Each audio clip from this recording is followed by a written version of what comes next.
welcome everybody, and thank you for joining today. My name is Jill Barber from CSERT, and I will be assisting with all technical matters this morning.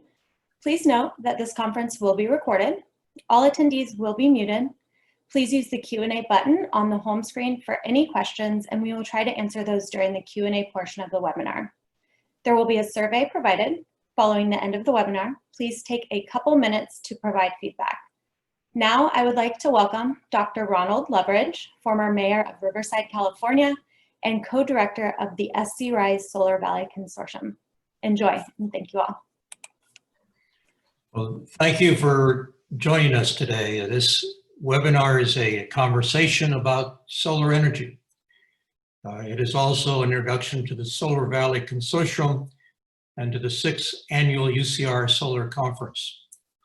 Solar Valley is a consortium hosted by SC Rise, Southern California Research in Solar Energy. SC Rise is a research center located in CSERT, the largest research center at UCR. CSERT is the College of Engineering Center for Energy, Research, and Technology. Scheduled for September 14th, this year's solar conference will be virtual. It will highlight current market and policy circumstances in which solar operates.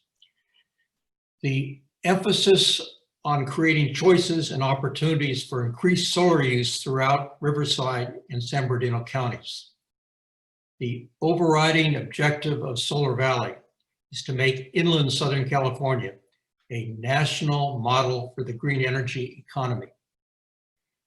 My thanks to our two major webinar sponsors.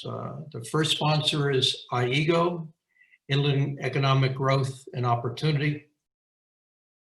Working with Brookings, this historic and innovative initiative unites a diverse set of community leaders from the two inland counties. IEGO strategies are centered on expanding good jobs, those that offer a living wage, are full-time, and have benefits. The third of their four strategies is to accelerate emerging industries to grow more middle-skill, higher-wage jobs. Solar energy and storage are called out. The second sponsor is Southern California Edison. SCE is the primary electric supply company for our region. They are a national leader in renewable power. Solar energy and storage are centerpieces in their plans for a carbon-free Southern California. Go to their website and read Edison International 2019 Sustainability Report. Solar power and storage represent choices and opportunities for better times, for a better future for all of us in inland Southern California. Now, on with the webinar. Fred Schwartz, Executive Director of Solar Valley. Fred. Thanks very much, Ron. Hello and welcome everyone. I have the distinct pleasure of introducing our speakers today. First up is Ed Smeloff to set the stage. Ed is Vote Solar's Director of Grid Integration, working to transform the electric power system to be cleaner, smarter, and more durable by integrating solar power and other clean energy technologies at all scales, from rooftop to utility. Vote Solar is involved in regulatory activities in 12 states. Previously, Ed worked with SunPower, Sharp Electronics, as Assistant General Manager for Electricity at the San Francisco Public Utilities Commission, who deliver all the electricity to San Francisco, and as Executive Director of the Pace Law School Energy Project. He also served for 10 years as an elected board member of the Sacramento Municipal Utility District, that's SMUD. He is the author of Reinventing Electric Utilities, Competition, Citizen Action, and Clean Power. Ed holds a BA from the University of California, Davis, and a Master's of Public Administration from the University of Southern California. We're really pleased to have Ed with us. Please take it away, Ed. Fred, thank you very much for that introduction. And Dr. Leveridge, congratulations on this very successful launch of the Solar Valley Consortium. This is a really important endeavor for inland Southern California, and it's coming at a very auspicious time. Solar energy is really advancing. It's become mainstream, and it's marching across the Western United States. It was just 2 years ago that the California legislature enacted Senate Bill 100, which at that time was seen as somewhat controversial because it made the ambitious goal for California to become the electric sector to be completely carbon free by 2045. And it really was a message, a resolution, legislation that was heard around the world. Well, it's quickly been matched by utilities and states across the Western United States. We've seen utilities in Arizona, Colorado, Nevada, New Mexico, Oregon, and Utah set very ambitious goals to decarbonize their electric systems and to get out into the marketplace and begin procuring clean, renewable electricity. So the inland Southern California needs to be one of the prime areas across the United States. There are only about 4 or 5 areas in the US that have the capability to really become regional solar centers, and inland Southern California is one. Perhaps there's areas around Phoenix and Las Vegas and the Antelope Valley. So it's a real auspicious time. We're seeing the Los Angeles Department of Water and Power make a commitment to become 100% clean energy as well, and to replace all of its fossil fuel generating capacity in the LA basin with clean electricity, and also with some new transmission. This really has major implications for air quality and improving the lives of people residing throughout Southern California, to begin to reduce all of the power plants that use natural gas and other fossil fuels. Most recently, where I was a board member, the Sacramento Municipal Utility District adopted a couple weeks ago a resolution to achieve carbon neutrality by 2030. So I think the most aggressive goal in the country. But we think it's realistic. The last 5 yards, or the last 5 to 10% of getting to 100% will be challenging.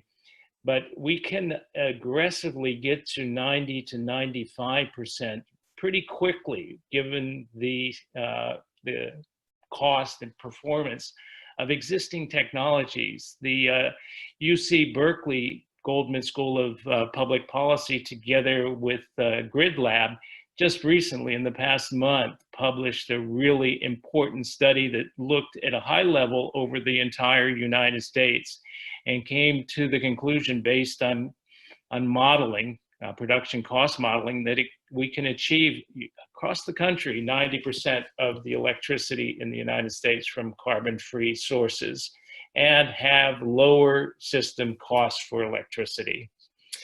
The California Public Utilities Commission is responsible for doing an integrated resource plan every 2 years. And the resource plan that they're developing is constrained by reducing greenhouse gas emissions from the electric sector by specific targets that the commission selects. The most aggressive target that the California Air Resources Board put forward for the commission was to hit 30 million metric tons of greenhouse gas emissions, carbon dioxide equivalent emissions, by the year 2030, and the commission is responsible for developing a portfolio, a reference portfolio on how to do that. I just wanted to show you here some numbers and graphs on what that portfolio would look like. There needs to be a significant investment in solar and in storage so that we can use the solar energy when people need it. So to get to 30 million metric tons, we would need 20 gigawatts of new solar and 20 gigawatts of new battery storage by 2030. Now, the good news is that the costs have come down tremendously over the past 5 years. I put on this slide here some data from Public Service of Colorado in a competitive solicitation that they initiated in 2017. And this was the results that they published. And you can see that the prices and a whole robust amount of offerings for solar with storage, wind, and wind with storage is really attractively priced. As sort of a benchmark, you could compare this with the average price within the California wholesale market that's managed by the CAISO, which is about $35 per megawatt hour. So solar is very competitive, wind is competitive, and solar with storage is becoming the new predominant resource. I put in this slide because I wanted to highlight that, you know, California's part of a West-wide market. The Western Interconnect is one grid. It operates in a fully synchronized manner, and power can be traded across the entire West, 14 states, the northern part of Baja California, and 2 Canadian provinces. There's 38 balancing authorities, and that's becoming more consolidated. But the biggest is the CAISO here in California, and they're the only balancing authority currently that uses wholesale markets to determine the scheduling and dispatch of power plants. But other parts of the country are beginning to join with the CAISO in this Western energy imbalance market, which focuses on the real-time, you know, balancing needs across the West. And there's 11 participants already. Another 9 are going to sign up by 2022. The imbalance market's only about 5%, settles about 5% of electricity sales, but there's plans to expand that to the day-ahead market. So there's a real opportunity in California and in inland Southern California to be a leader in providing electricity across the West. I did want to point out what I think is a really interesting development, and this has only happened in the last 2 years or so, and that is the emergence of hybrid solar plus storage projects as a unique combined technology. And there's a couple ways that hybrids can work. They can be DC coupled or AC coupled, but they offer some really attractive features for the grid and for consumers. They can provide, because they use power electronics, they are very responsive to the grid, so they can provide the types of grid services that the system requires to keep the frequency in balance and voltage in balance. They can operate, you know, in the same manner as a natural gas plant, fully dispatchable, but having some very attractive features is that they don't have to, you know, have a startup time of, you know, 10 minutes to an hour. So they can start instantaneously, they can ramp up, they can ramp down to 0 in a very quick fashion, and they don't require advanced commitment. So they help the grid in a number of ways, but the hybrids are really one of the solutions for the so-called duck curve, which is that, you know, solar has depressed the amount of energy that we need in the middle of the day and increase the ramping requirements in the evening. And hybrids are part of the solution to meeting that. I wanted to now turn to the Solar Valley and to look at what the opportunities. It's interesting to see that hybrid projects are the predominant new projects that are being developed in the Solar Valley. If you look at the interconnection queue that the CAISO has on how you get onto the grid, there's 31 active interconnection applications, and it's over 8 gigawatts of electricity, more in Riverside County, but a significant amount also in San Bernardino County. And of those 31, 23 are these hybrid solar plus storage projects, 5 are standalone.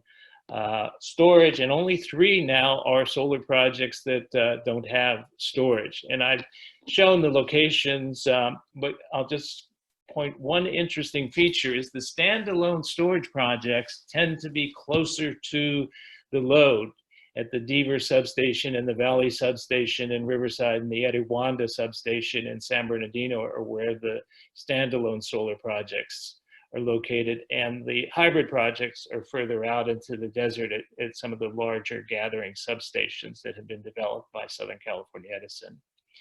So Southern California Edison has done a superb job of thinking, of looking forward into the future and planning for expansion of the transmission grid to be able to create opportunities and capture those opportunities for their ratepayers and for the opportunity to decarbonize the grid. One of the big projects that they developed was the Tehachapi Regional Transmission Project.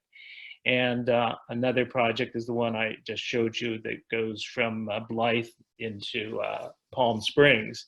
So all of these projects are really opportunities for economic and job growth within San Bernardino and Riverside counties.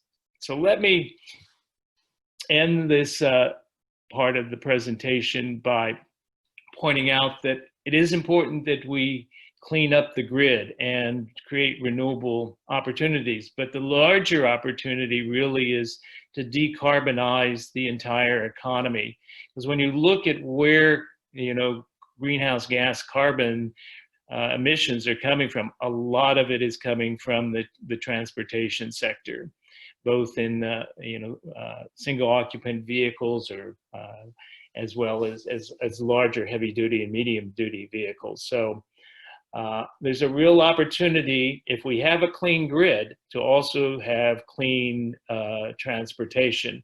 Southern California Edison has published a really important white paper on clean power and electrification. They looked at different pathways to decarbonization, and their recommendation, and we concur, is that electrification of transportation is really a key path to having a clean economy. So let me wrap it up here and pass the baton back to Fred for our next presenter. Well, thank you very much, Ed. That was really excellent presentation, very dense with information.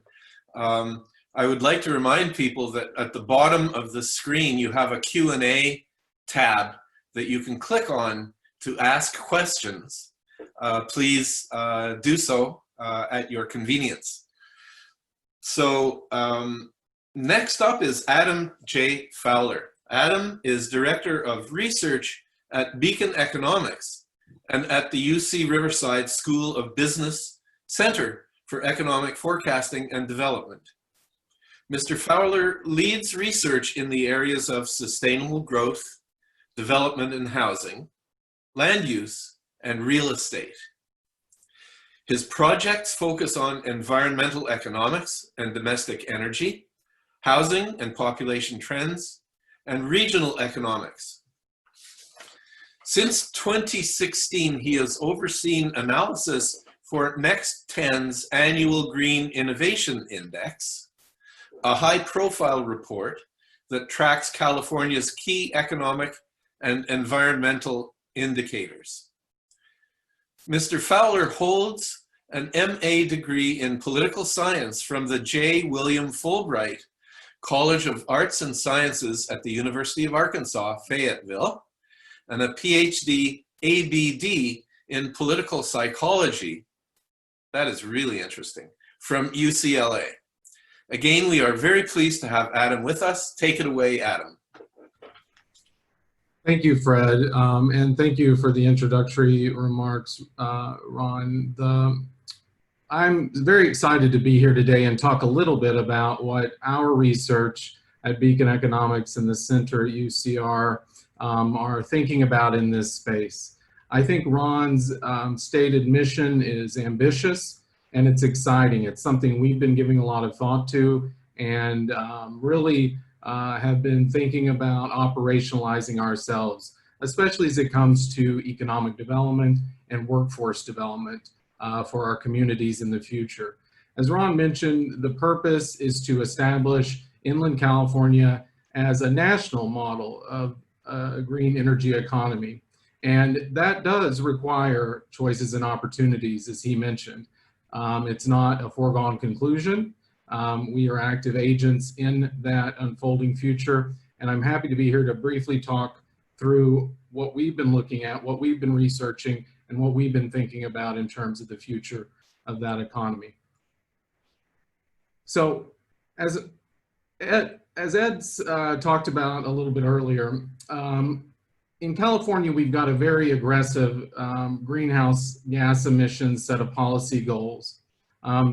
As he started off, he mentioned that there was an executive order that talked about a fossil fuel economy for California in 2045. Here on this figure, we have backed out some of our policy goals and juxtaposed that against our observed data. So how have we done as an economy during, from 1990, really the year we're indexing, benchmarking our goals, to our current day. And we can think about, you know, what the economy was during these periods of time and the gross emissions as shown there in the blue. So we achieved our AB 32 goal in 2016, 4 years ahead. Now, we have a number of goals there in both the orange and the kind of off green. Our SB 32 goal, where we're going to shoot for the kind of next check-in, as well as a 2050 goal. And we've mapped out a number of scenarios here. I won't dwell on them very long, but again, training your eye, going from the blue, the observed, what we have done, to where we have to go. And there is plenty of room. I stress this graph not to be, you know, put our head in the sand, but to show that vast geography there as opportunity. We've got a very rigid downward facing curve over the next decades. And all of that in our mind presents economic opportunity.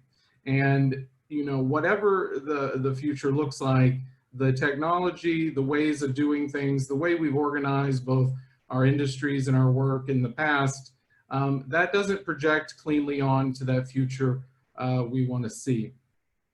So that blue line, what is that composed of mostly? And again, Ed teed this up nicely. So the inner circle here are the main component parts of where our emissions are coming from. The dark blue there, residential, the green, ag, the yellow or orangish, industrial, the pinkish, electric, and there on the right, transportation, the blue. And then the outer circle is each of those main categories broken up into their component parts.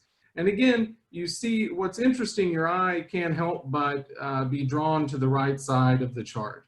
So as we talk about electrification, the amazing policy moves, ambitious goals that both our utilities and our state have embarked upon, you can think about that as living over almost in the electric power category. So we've done a really fabulous job putting some rigorous goals in place and meeting those.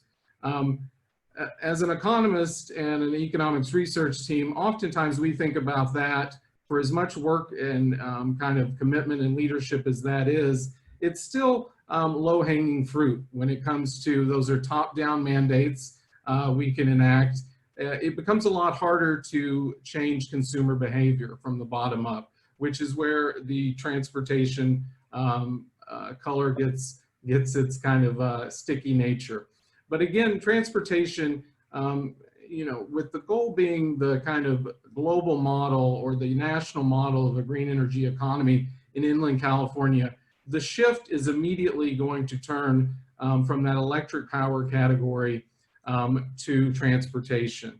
And again, when we're looking for opportunity, that is right there as well. Our current California power mix here, I think it's always good to zoom out a little bit just to put some context on what we're currently using to get power here in California. As you can see in the 2018 bar there on the right, our renewable portfolio, the renewable energy and things we categorize as zero carbon energy, have been creeping up nicely. Still quite a bit of fossil fuel there, which again provides an opportunity to think about how we transition. All of our economic development work and workforce development work really has that in the back of our mind. What is an economy without fossil fuels, both in the future, those workforce competencies, skill sets, educational opportunities, and what does that transition period look like? So there's still, again, I showed these graphs to say we are just really beginning this transition, and opportunity abounds for regions that can bring stakeholders together in collaboration, put forward a vision that really gives a common language, a common set of metrics, a common understanding. That is so valuable, and I believe really is going to put the region way ahead.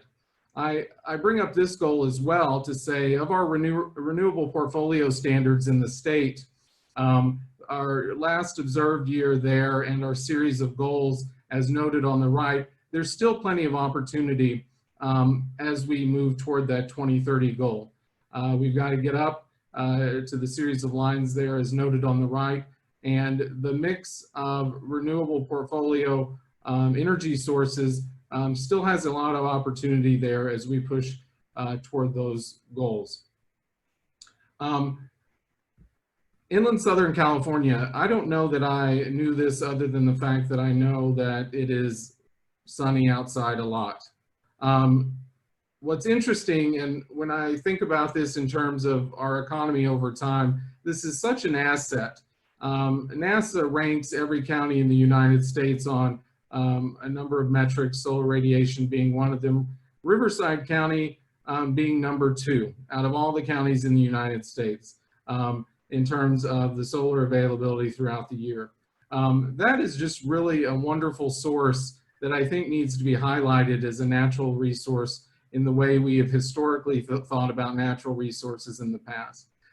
This one is comes with kind of less of the environmental baggage, maybe as our historical natural resource extraction has accompanied. But I think the inland region is really poised in a way a lot of other counties across the United States are not. And I think it's important we flag and think about that as we put our future collaboration in perspective. I want to briefly stop there and take a moment to note that oftentimes in economic development, and here the Inland Empire is leading in solar installation, which is exciting and really wonderful in terms of job growth, in terms of small business startup opportunity. What I think is going to be key for this group and various stakeholders throughout the region is to make sure that economic growth is defined and understood not as simply the increase in aggregate output, but with quality improvements. The introduction of new goods and services, risk mitigation, things like innovation and entrepreneurship. Really, economic development as it relates to clean and green energy is about positioning the economy locally on a higher growth trajectory than it would have been on without that kind of economic development focus. Oftentimes, and I think what's important for a lot of the stakeholders as well, and we think about a great deal, is that economic development is often less uniquely a function of strictly market forces, and often really is the product of long-term investments, the generation of new and shared ideas, things like knowledge transfer and infrastructure. It really depends in great part on the functioning of those social and economic institutions, the cooperation between the public sector and private enterprise. And for, I think, the inland area of California to seize this opportunity, it is going to require that collective action on a large scale, longer time horizon investment. And it's going to, as Ron mentioned, it's going to take active choices and seizing of those opportunities. And I bring up this chart to say, the question is really so much more than solar when you zoom out. The energy source, the clean energy source, is going to power those other policy components of our GHG, our greenhouse gas emissions goals here in California. So I come back to this to highlight again passenger vehicles.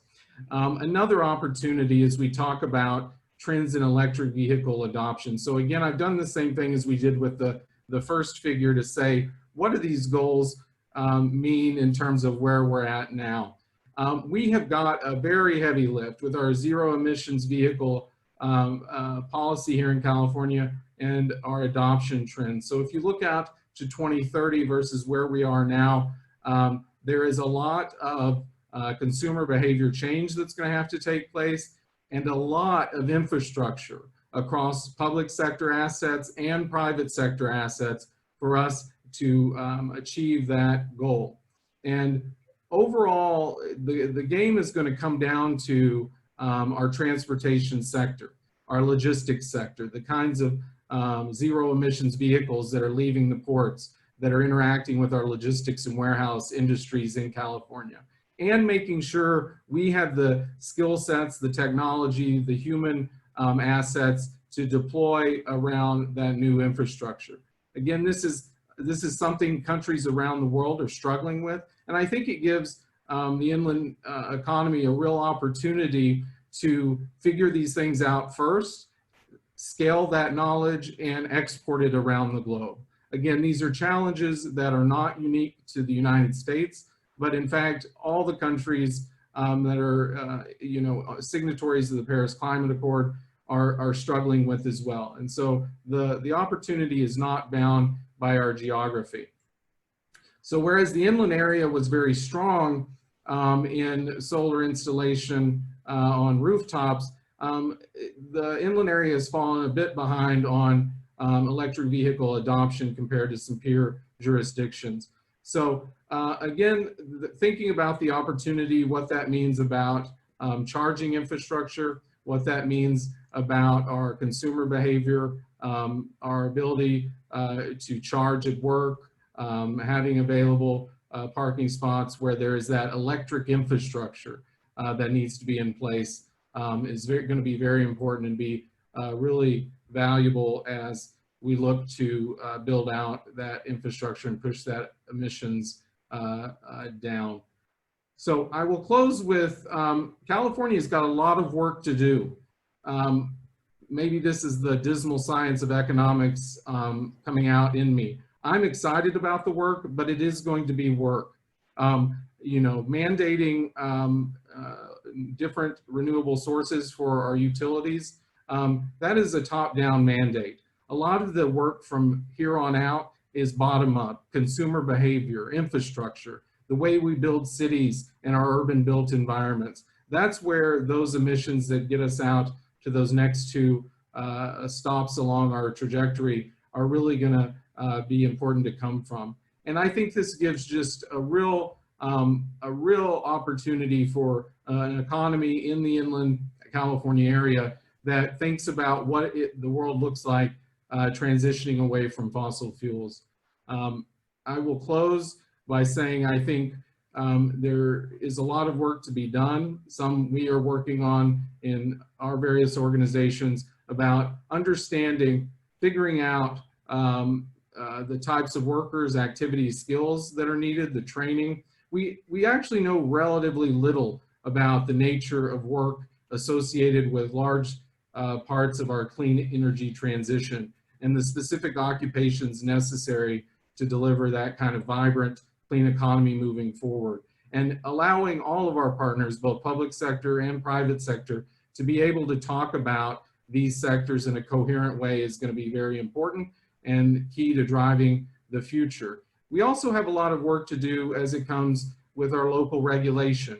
Again, when we talk about, for example, one of many examples, those electric vehicles, what do we know about the households in the inland California and most of Southern California? We've got a large renter population base where taking advantage of that single family home rebate from the utility isn't something renters can do. So what policies, what are we thinking about in terms of streamlining the implementation of multifamily housing, the charging infrastructure necessary?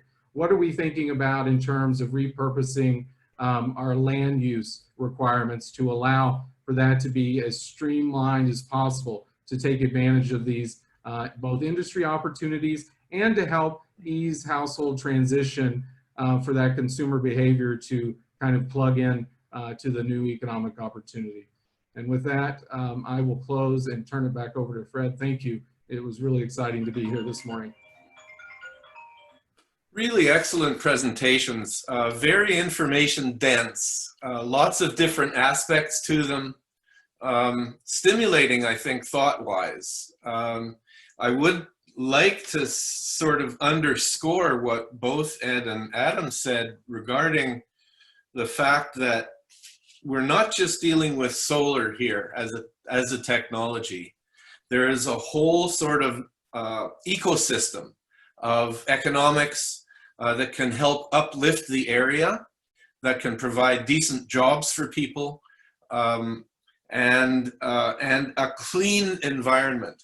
One of the things that I think we will appreciate more and more, and we've seen some of it as a result of COVID, is if we can clean up the transportation emissions, things change quite quickly in terms of people's health and breathing and asthma and all of that. So I think there are some compelling reasons to be doing this other than just economy. I think it has a lot to do with health and our perception of our connection to the planet as well, which I think sometimes sort of gets pushed into the background, but I like to bring to the foreground sometimes. So the other thing is that it's not just solar and racking technologies and the wire and the nuts and the bolts. It's also things like people doing design and consulting. And it's research where people like Alfredo and SC Rise, the universities and so on, conducting leading edge research, pulling things along, connecting to industry and so on. It becomes very important because we're really trying to sort of, how can I say this, rush the process a little bit. There are some compelling reasons for that. And so we really hope to be with the consortium pulling people together and effectively creating sort of a movement in that direction. So I have the distinct pleasure now to introduce a special guest speaker, one who has a long, diverse, and meaningful relationship with the region. Eduardo Garcia proudly represents California's 56th Assembly District, including cities and unincorporated communities in eastern Riverside County and Imperial County. Elected in 2014, he's the current chair of the Water, Parks, and Wildlife Committee. In this key role, he oversees some of the state's most pressing issues. He also serves on the Assembly Utilities and Energy Committee. In March 2015, he was appointed to chair the Select Committee on Renewable Energy Development and Restoration of the Salton Sea. Mr. Garcia is a 2003 alumnus of UC Riverside. He also completed the Senior Executives in State and Local Government program from Harvard's John F. Kennedy School of Government and earned a master's degree from the University of Southern California. He was first elected to the Coachella City Council in November 2004, and 2 years later, at the age of 29, became the city of Coachella's first elected mayor. Eduardo is a proud father, husband, and lifelong resident of Coachella Valley. We are extremely honored to have your presence, sir. Take it away.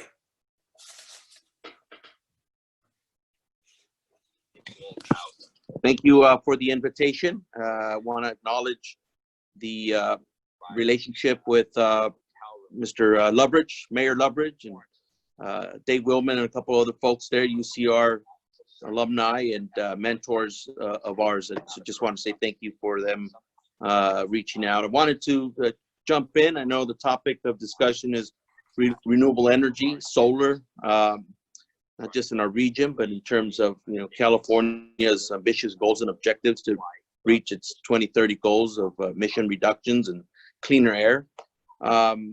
What a great opportunity this is to just talk a little bit about what's going on up here in Sacramento. You've got one of the most unique times that I think governing at the state level or at any level has shifted and changed to how we do business. Perfect example is us here today. But if you walk around the Capitol, it's a ghost town, but there is a lot of work being done, and a lot of work to be done. So I just wanted to just acknowledge kind of the time that we're in and what's happening here at the Capitol. Look, there are a couple of things that are on the burner when it comes to solar, when it comes to renewable energy. There was an article written by Sammy Roth that highlighted, what's happening with this pandemic and how the renewable energy space has been impacted by it and the types of jobs that have unfortunately been put on hold. But there's also the idea that, renewable energy investments, accelerating procurement, making sure that, our local communities actually are seeing some of this investment come their way from an equitable standpoint. There's a unique opportunity to do that and put some people to work and make this part of the economic recovery discussions at the state level. Given that we've got these ambitious goals that we want to meet and that we're trying to clean up, California's energy for the long haul. SB 100, is what comes to mind. Been following a couple of activities going on here at the Capitol, and of course, the announcement last year that came from the CPUC, right? The Integrated Regional Plan that is asking for additional solar and renewable energy to be procured by certain periods of time, and the opportunities that presents itself for our region. Interesting conversation happening with on the Senate side as it relates to solar bill sponsored by Senator Mitchell, the SB 364, that talks a little bit about who might be included or not in initiatives related to solar. Something some folks may want to keep an eye on, and something that's also become a big topic of conversation is the issue of lithium and storage. Given the region where we're located and the studies and analysis that have been done out in the Salton Sea region, Los Angeles has partnered up with us on this conversation.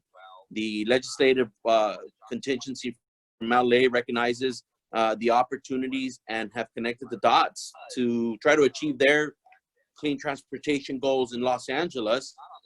There is a long chain of things that need to happen, including where you produce, manufacture, and ultimately deploy these types of resources. And so we've had some conversations along those lines, and it seems to be something that the CEC and others are extremely interested if we have these ambitious goals to electrify our transportation goals. So you've got those things happening here, and you've got a big push, of course, by a handful of legislators on the Senate. You have mentioned Senator Mitchell and her legislative effort, Senator Nancy Skinner, Bob Wachowski, Henry Stern, folks that are really engaged in the space of renewable energy and that we get to work with day in and day out. And of course, on the Assembly side, you have a handful of folks that are truly interested in renewable energy investments, accelerating them, and are making it part of the economic recovery discussion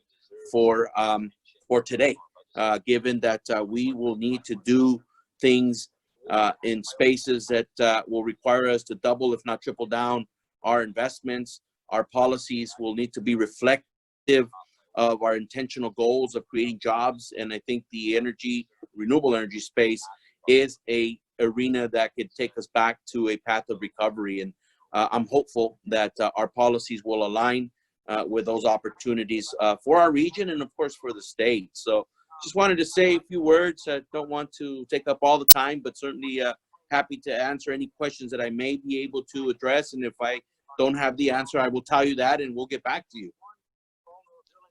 Thank you, Assemblymember Garcia. We do have a question from one of our participants that relates to public policy. And I'm going to paraphrase here, but you know, one of the obstacles to the development of solar at scale in inland Southern California is related to policy. For example, the recent County of San Bernardino to exclude rural living designated properties in the Mojave Desert. All of that speaks to public health. And I think it's a start to get us going in the right direction, at least in California. Yeah. So I'm not familiar with the San Bernardino public policies that are in place for adopting or moving renewable energy developments. So perhaps maybe you can elaborate a bit more, and I can maybe express a thought or an opinion on it, but certainly not familiar with how San Bernardino County is handling, you know, renewable energy investments and processing of, you know, projects in that area. Yes. So actually, I'm sorry, I was getting a lot of feedback on my end. Oh. So the comment is related to once a policy is put in place, a lot of times, although there are some real concerns about affecting the scenic and landscape environment, sure. Is there any, what are the opportunities for revisiting and perhaps going through a more, you know, discriminating and targeted approach so that you can find the perfect balance, or that, you know, the good balance between, you know, protecting the environment, but also allowing the state to reach the goals as we pursue, you know, this, you know, free, you know, carbon-free grid.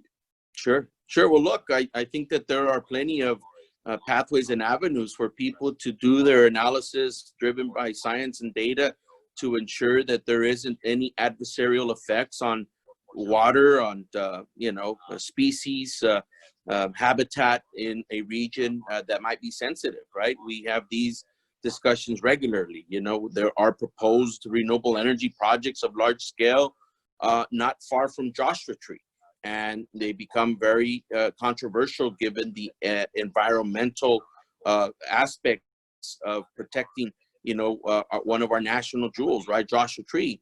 But you also have circumstances where you look at the opportunities from the past that have led to a positioning of, you know, projects being compatible in certain areas, and again, balancing that environmental sensitivity and ultimately achieving our energy goals and creating some jobs in a region that, quite frankly, is in desperate need of them today, even prior to this pandemic. So there is, you know, I think the mechanics, pathways, public policies in place to do so. I think many times it's perhaps the politics of, you know, the region, the local level of whether or not these projects are acceptable within proximity of environmentally sensitive areas. Okay, thank you, Assemblymember. I do have a question for both Ed and Adam. And we did discuss the effort to achieve to decarbonize the grid by 2050. And one of our participants is asking, what are the opportunities, or what would it take for us to be able to do that much sooner? Can we do that before 2050? Or do we have some challenges, either from the policy or the technology side of things, that will prevent us to be more aggressive? So I think that we can reach a very high level of decarbonization much earlier than 2045. As I mentioned, the study showed that we could get 90% across the United States by 2035. I think California can do even better than that, and could even get as high as 95%, you know, carbon free by 2030.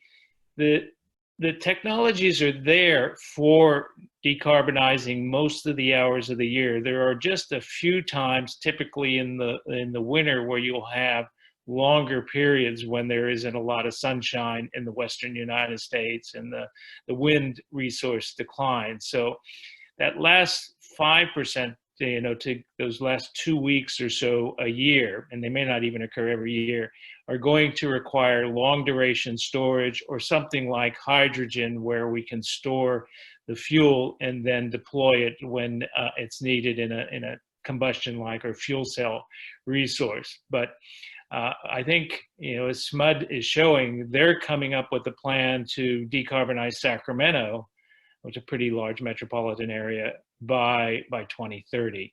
And they're calling it carbon neutral, which means that some years, because we are dependent in California on hydroelectric, and with climate change, there will be more variability there.